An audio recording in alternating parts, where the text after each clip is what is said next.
Election wars of 2024. Dance of Indian democracy. ये public है, सब जानती है. अजी अंदर क्या है बाहर क्या है ये सब कुछ पहचानती है. Election wars 2024 with Arun Bakshi. ये पब्लिक है, सब जानती है. आओ आओ आओ.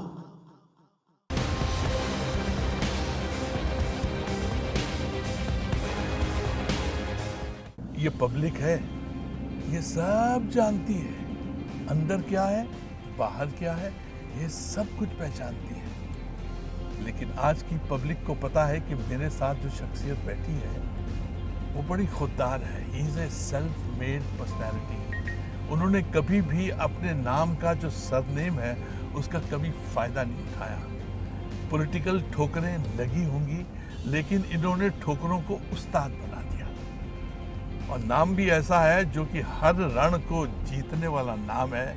नाम है सर, आप welcome to you. Ranjit Singh sir, I'm candidate for Lok Sabha from Hisar Parliament constituency.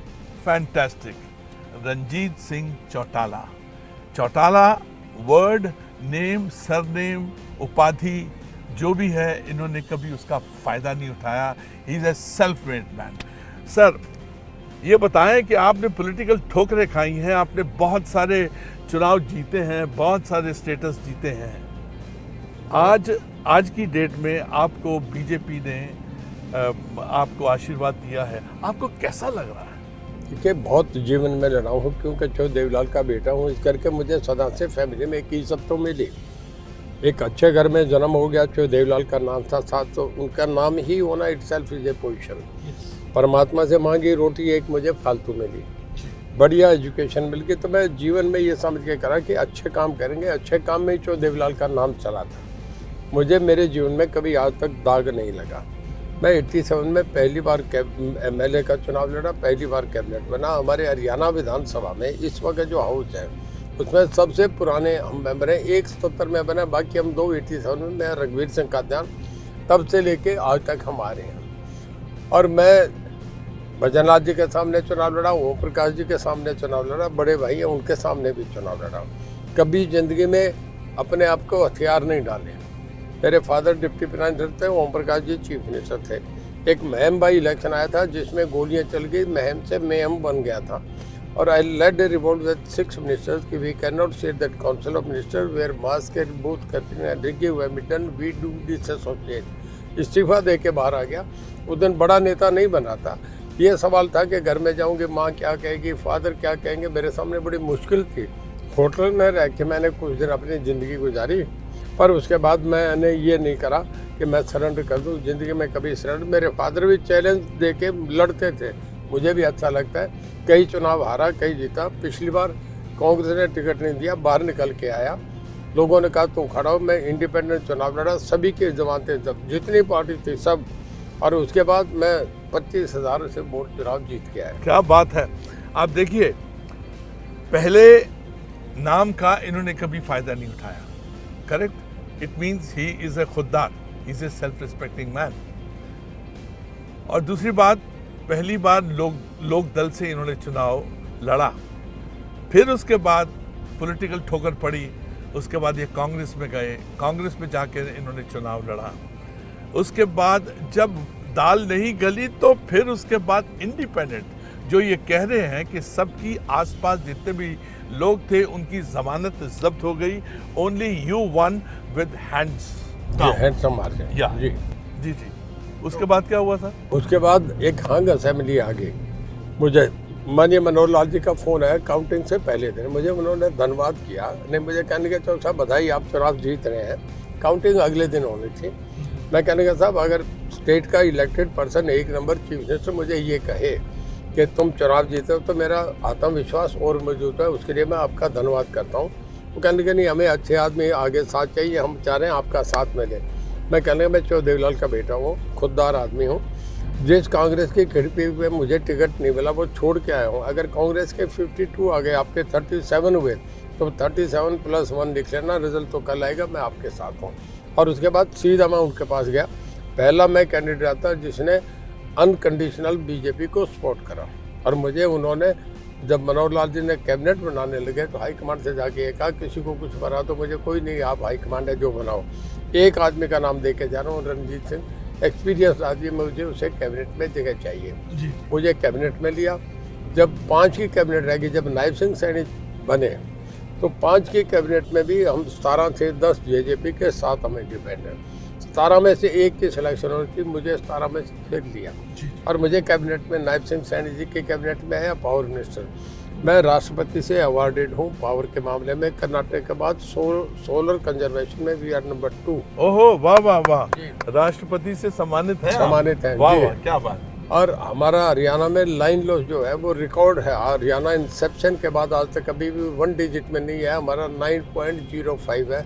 हम गुजरात के बाद देश में दूसरे हैं जहाँ चोरी बिल्कुल बंद है। सबसे बढ़िया मैनेजमेंट है हमारा। हमारी दोनों कंपनी DH और US दोनों A1 है। हम पूरे देश की सबसे, हमारा पावर डिपार्टमेंट में फरीदाबाद, गुड़गांव, मानेसर, रेवाड़ी, ये सबसे बड़ा इंडस्ट्रियल हब बन गया। इसमें जितने एक्सकावेटर मैन्युफैक्चर होते हैं पूरे देश का, हम अकेले 60% बनाते हैं। पूरे देश की जितनी क्रेन बनती है वो 53% हम बनाते हैं। पूरे देश की जितनी कारें बनती हैं 51% हम बनाते हैं। पूरे देश के हमारा कार, इसमें मोटरसाइकिल में हमारा 60% का शेयर है। देखिए, ये बिना पावर के तो ये काम नहीं होंगे। जब भी अंबानी, अडानी, मित्तल, रहेजा जब भी कभी इंडस्ट्री लगाने आते हैं तो सबसे पहले ये देखते हैं कि पावर पोजीशन कैसे है। दिल्ली के चारों तरफ जितने बिल्डर्स हैं वो आगे, दिल्ली के 50-50 किलोमीटर जितने हाईवेज हैं उसमें DLF आ गया, यूनिटेक आ गया, अंसर्स आ गए, वाटिका आ गए, ये TDI आ गए, सबके ग्रुप ऑफ 6 इतनी स्टोरी में है, सब में हम पावर सप्लाई कर रहे हैं। मतलब मेरा कहने का मतलब पावर में हमने 1 नंबर। दूसरा मेरे पास डिपार्टमेंट था जेल। एक पार्लियामेंट की कमेटी होती है, standing committee on legal rights, standing committee on defence, standing committee on railways, एक standing committee on legal rights जिसने तिहाड़ जेल भी विजिट करी, दूसरी सभी जेल में, उसमें 12 मेंबर थे, सभी पार्टीज़ के मेंबर थे। उन्होंने जब आके कांग्रेस के भी थे, हमारी जेल विजिट करी। स्टेट के एसपी, सेशन जज थे, DGP, चीफ आपके STDC सब वहाँ थे। और देखते हैं कि उन्हें खाना कैसे दिया जाता है, उनके घर टेलीफोन पे बात कैसे, परिवार से बातें होती हैं, मुलाकात कैसे कराई जाती है, पैरोल मिलती है तो उन्हें जाने देते हैं या लटकाते हैं। ये सब देख के उन्हें जब जाने लगे तो रजिस्टर रख दिया। उस पर उन्होंने लिखा है ऑन रिकॉर्ड है बॉन्डसी जेल में कि बहुत बेहतर व्यवस्था, लगता है कि घर से भी बेहतर व्यवस्था। बहुत बहुत बधाई सुशील मोदी, ये उन्होंने ऑन रिकॉर्ड लिख के गए हैं। सर, मेरी एक छोटी सी रिक्वेस्ट है। मैं तिहाड़ जेल में शोज़ करने गया हूँ कैदियों के लिए। मैं 3-4 बार गया हूँ। वहाँ पे एक मैंने रिक्वेस्ट की थी छोटी, कि जितने अधिकारी लोग हैं वो जो प्रिजनर्स हैं उनको बंदी बुलाते हैं, बंदी बुलाते हैं। मेरी एक छोटी सी रिक्वेस्ट आपके मार्फत है कि बार बार एक बंदी को आप बंदी बुलाएंगे तो उसके साइकोलॉजिकली वो फील करेगा कि आप प्रिजनर। हाँ, आपका कहना है उसमें सुधार करना चाहिए। उसमें एक वर्ड में बंदी की जगह अगर बंधु बोल दिया जाए, बंदी की जगह बंधु। अरे बंधु, मेरी बात सुन, बंधु का मतलब ब्रदर, एक साथी। एक छोटी सी एक रिक्वेस्ट है, अगर आप हमारी शुभकामनाएं हैं कि मैं आपकी बात से बहुत सहमत हूँ, बहुत अच्छा लगा। पर मैं इसमें ज़रा हमारे जो उसके जेल के मैनुअल क्या है थोड़ा सा मैं उससे चेक कर लूँ। अगर ये ऐसा कुछ है तो हमें इसमें कोई आपत्ति नहीं है तो चेंज करने में कोई दिक्कत नहीं। किसी आदमी को सम्मान देना, हम जेल में हैं, उनको कैदियों की तरह नहीं ट्रीट करें, हम उन्हें अच्छे आदमी बना रहे हैं। हमारी जेलों में कभी ज्ञानानंद महाराज जाते हैं, कभी स्वामी अवधेशानंद जी जाते हैं, हम उनको बड़े प्रचार करते हैं, उन्हें अच्छे बनाने को करते हैं। देखिए, वो किसी कारण से मर्डर कराए पर उसके बाद वो आदमी तो गंदे नहीं है, उन्हें हम अच्छे बनाए, उन्हें परिवार भी है, उनके भी अपने हैं, हम उन्हें बढ़िया बना के भेजते हैं। हमारा काम है उन्हें सुधार करना। तो ये आपकी सुझाव जो है बहुत बेहतर है। मैं इसे हो जाए तो बहुत मैं अच्छी इस पे बिल्कुल सीरियसली कंसीडर करूंगा। एक आध दिन में मैं इस बात पे देखता हूँ। Thank you. आपने पास्ट में जो आपने बताया है बहुत अच्छा काम किया है, बहुत बढ़िया काम किया है और आप बेदाग हैं।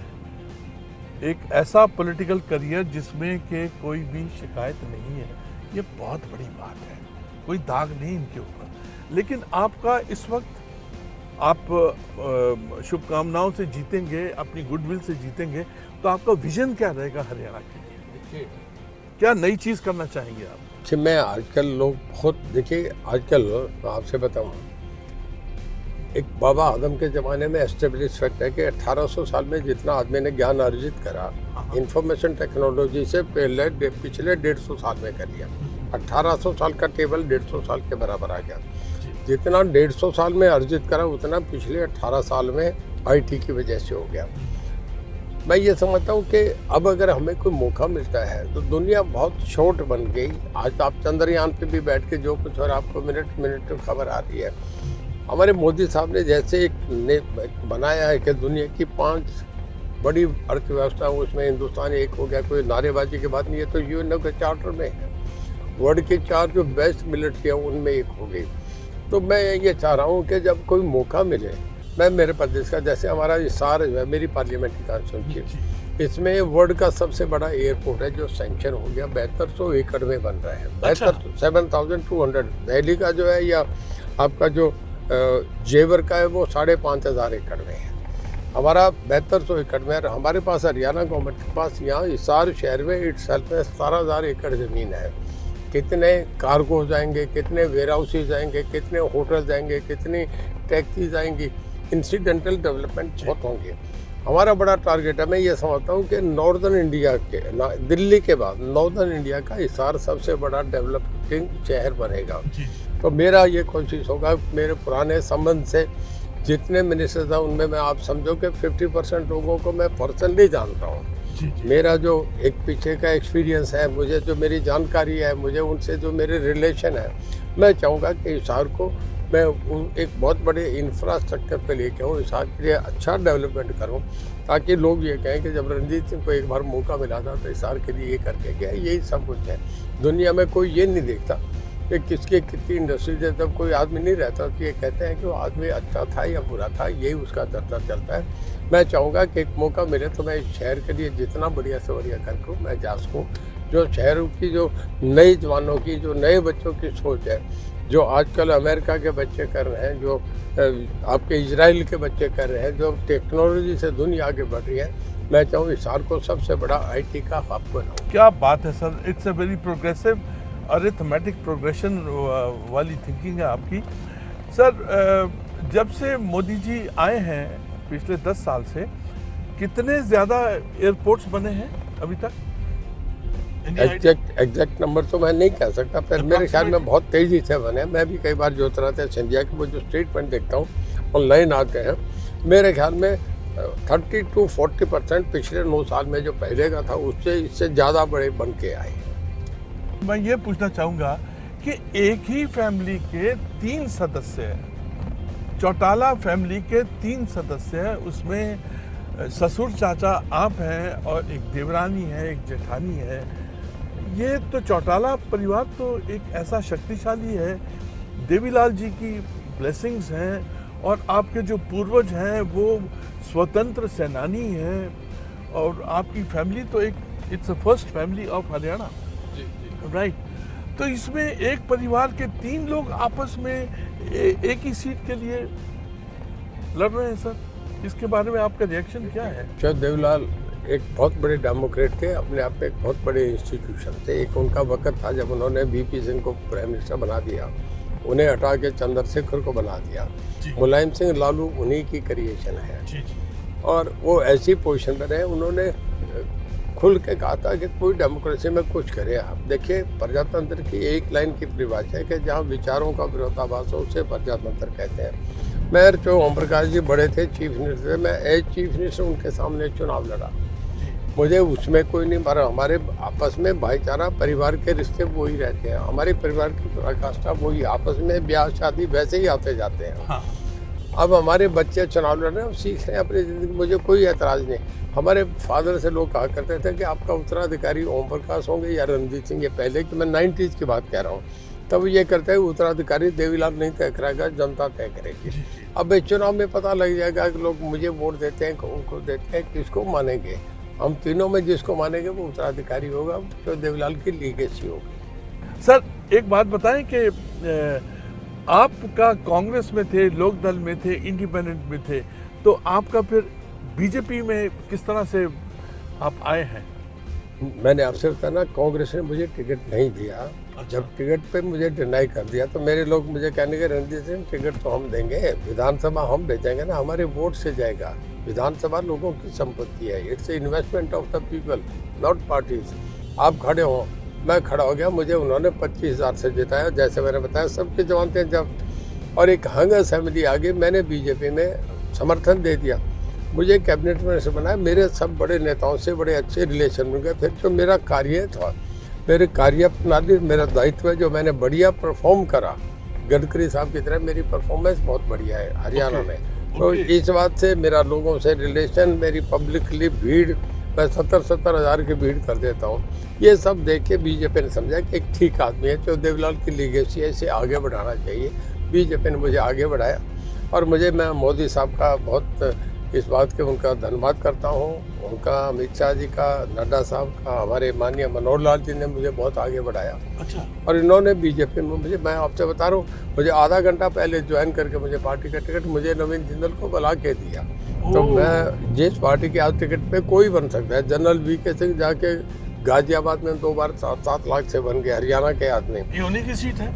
नहीं, ये तो इशार है ना, मेरे कहने में जनरल वीके सिंह भिवानी जिले से थे, उन्हें गाजियाबाद में रिटायर होने के बाद उनसे जनरल से उन्हें 2 बार बना दिया। आज मोदी साहब के नाम से कोई भी एमपी बन सकता है, मैं भी इस बात को जानता हूँ। पर उन्होंने जो मुझे ये इज्जत दी, मुझे बुला के पार्टी में ज्वाइन करा के टिकट दिया है, ये मेरा सौभाग्य है। मैं जिस पार्टी ने मुझे इतनी इज्जत दी है, मैं उसके लिए चीज जान से काम कर रहा हूँ। आप कभी मोदी जी से मिले हैं? मैं 3 बार मिला हूँ, 4 बार मिला हूँ। कितने साल पहले? पहले तो मैं मिला जब वो चीफ मिनिस्टर थे। ओके। तब मैं 2 बार मिला। एक बार तो एनडीसी की मीटिंग में हमारी पहली मुलाकात हुई, क्योंकि वहाँ चीफ मिनिस्टर, आपका finance minister, deputy chairman planning में, हरियाणा में डिप्टी चेयरमैन प्लानिंग कमीशन था, हुड्डा साहब चीफ मिनिस्टर, कांग्रेस की बात है। और वो चीफ मिनिस्टर होते थे, तो गुजरात अल्फ़ाबेटिकली एनडीसी की मीटिंग में विज्ञान भवन में उनसे नेक्स्ट मेरा शेयर वो था। हमारी पहली मुलाकात वहाँ हुई। उसके बाद एक बार मैं, वो चीफ मिनिस्टर थे, तो रात को गुजरात भवन उनसे मिला था, तब मैं कांग्रेस में था। तीसरी मुलाकात जब वो चीफ मिनिस्टर से प्राइम मिनिस्टर बन गए, तो मेरी मुलाकात, अब मेरी इन्हीं दिनों में मेरी उनसे 4 बार मुलाकात होगी, इसी 5 साल में। जहाँ एक ऐसी शख्सियत को जिनके पास एक्सपीरियंस है, उनको निकाल के आधे घंटे पहले इनको या पार्टी ज्वाइन कराई गई और इनको टिकट दी गई। We wish you all the very best. और कोई आप अपनी शायरी के अंदाज में कुछ हरियाणा के लोगों को कुछ कहना चाहें तो please, they are waiting for your beautiful words. इन लोगों ने सदा मेरे फादर का इतना बड़ा मैसिव मैंडेट दिया है। 2 बार तो उन्हें 90 में से 85 सीटें दी। इतना बड़ा मैसिव मैंडेट कभी भी नहीं मिला। इन लोगों के हम इतने एहसानमंद हैं, इतने शुक्रगुजार हैं, इन्हें ज़िंदगी भर भी नहीं, इनके कर्जदार हैं। कभी भी मौका मिला तो हम तो पीढ़ियों तक भी इनकी सेवा कर दें। आप वोट ज़रूर कीजिएगा, आई रिपीट, आप वोट ज़रूर कीजिएगा, क्योंकि वोट को इज्जत आप देंगे, क्योंकि ये भारत माँ की अमानत है, हिंदुस्तान की डेमोक्रेसी की अमानत है। प्लीज़ वोट, चाहे आप किसी को भी वोट दें, पर वोट ज़रूर दीजिएगा। This is Arun Bakshi from MH1। Cheerio man, stay blessed, stay loved, stay healthy. Cheerio man.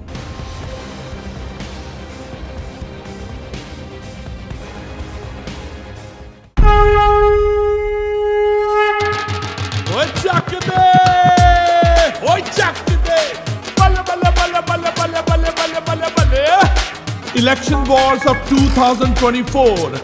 Dance of Indian democracy. ये पब्लिक है, सब जानती है। अजी अंदर क्या है बाहर क्या है, ये सब कुछ पहचानती है। Election wars 2024 with Arun Bakshi. ये पब्लिक है, सब जानती है। आहो आहो आहो